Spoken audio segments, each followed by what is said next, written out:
December 19th, 1944. An Allied headquarters bunker in Verdun, France. The mood was one of controlled panic. The most powerful men in the Allied command, Eisenhower, Bradley, Tedder, were gathered around a map, staring at a deep, menacing salient that had been ripped through their lines in the Ardennes forest. Hitler's surprise winter offensive, an attack no one had seen coming, had achieved total strategic surprise. 3 German armies, with 250,000 men and 1,000 tanks, were surging west, threatening to sever the Allied armies and seize the vital port of Antwerp.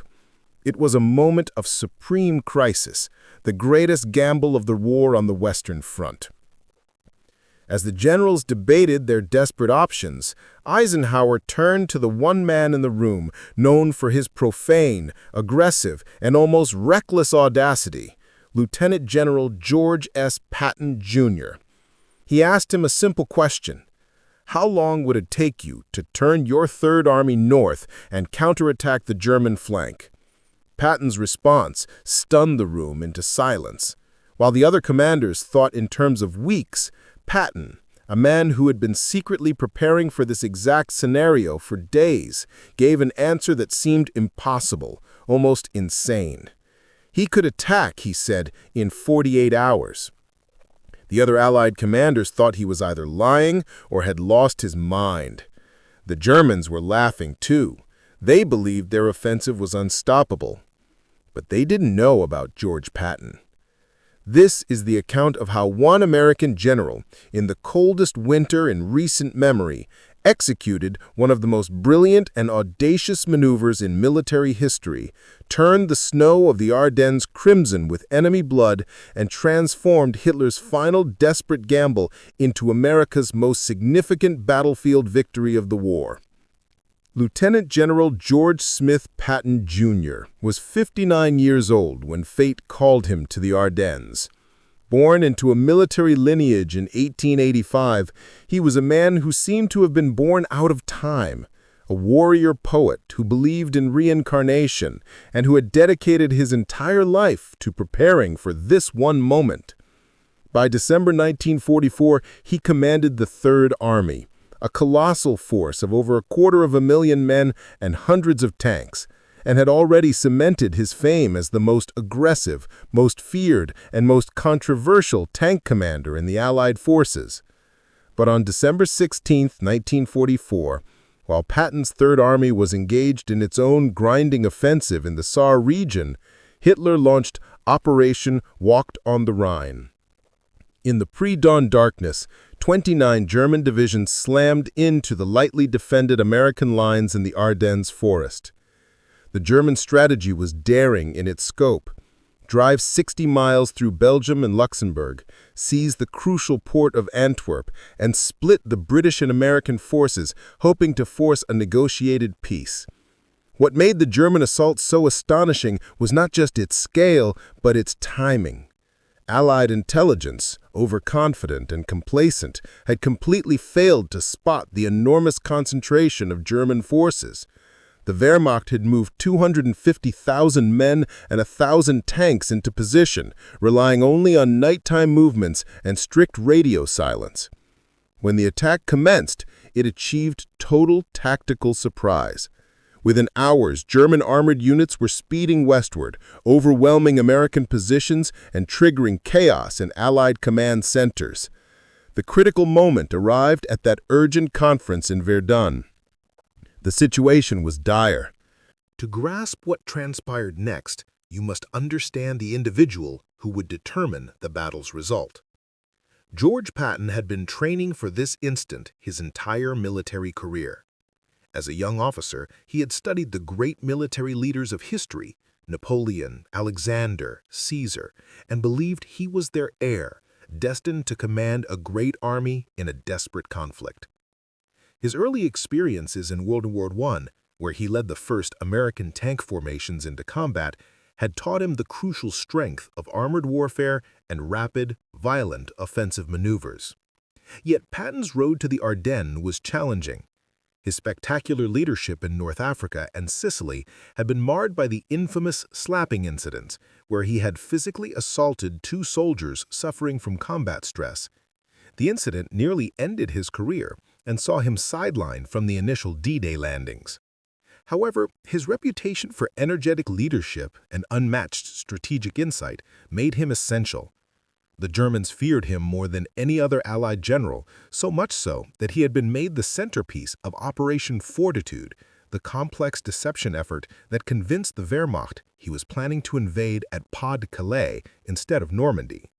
By the time the Third Army entered France in July 1944, Patton had learned to better manage his aggressive tendencies. His leadership method was unique.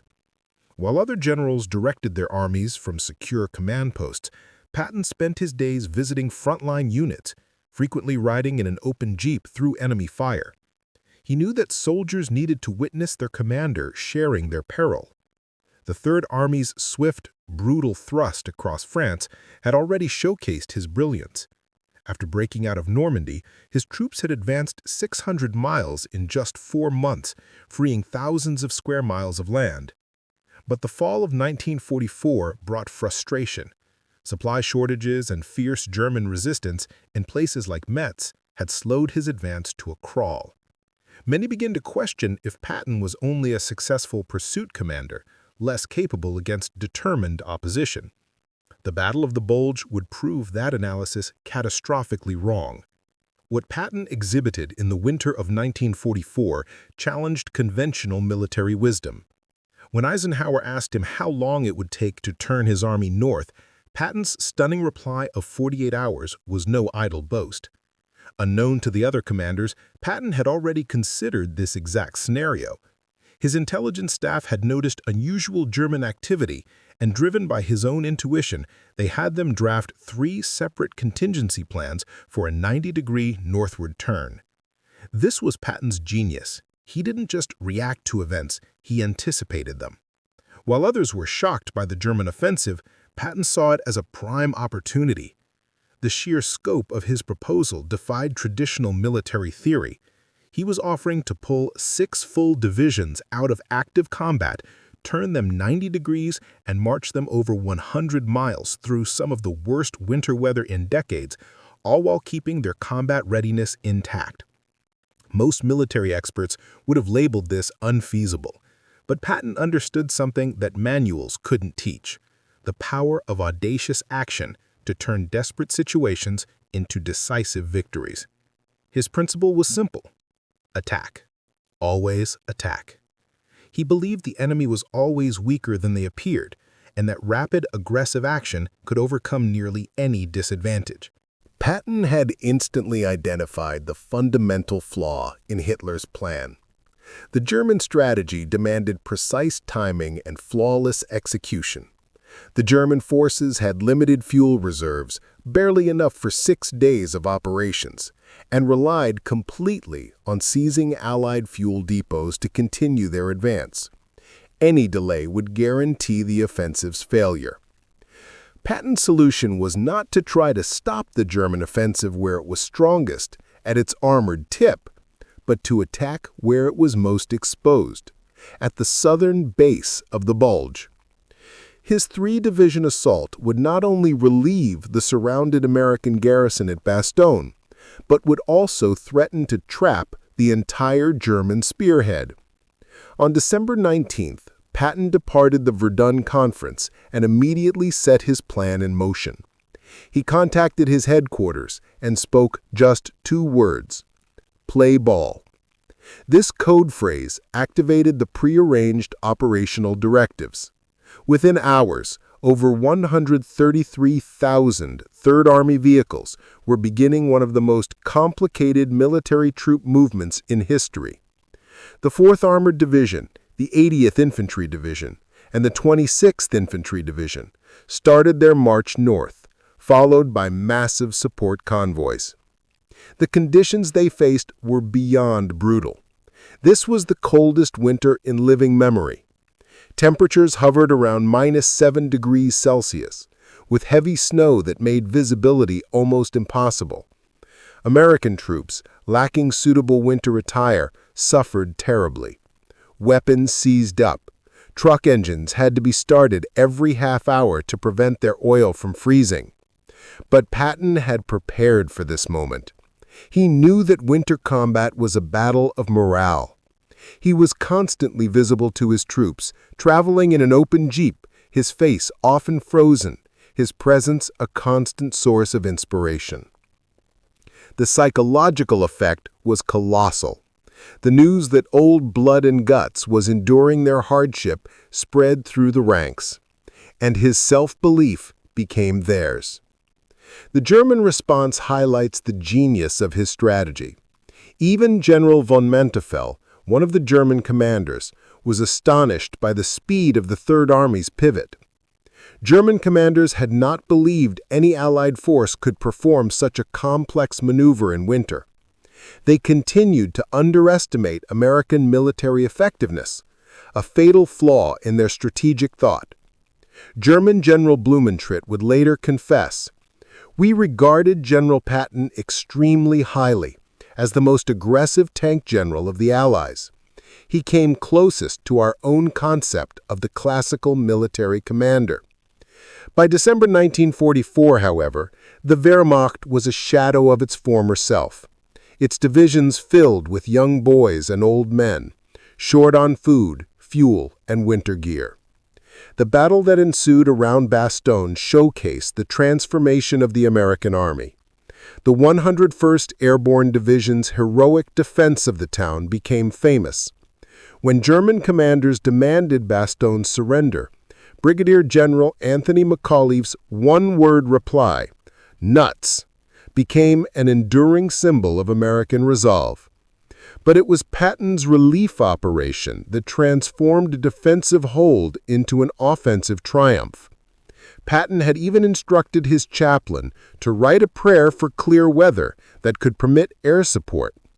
The prayer was distributed on 250,000 cards to every man in the Third Army.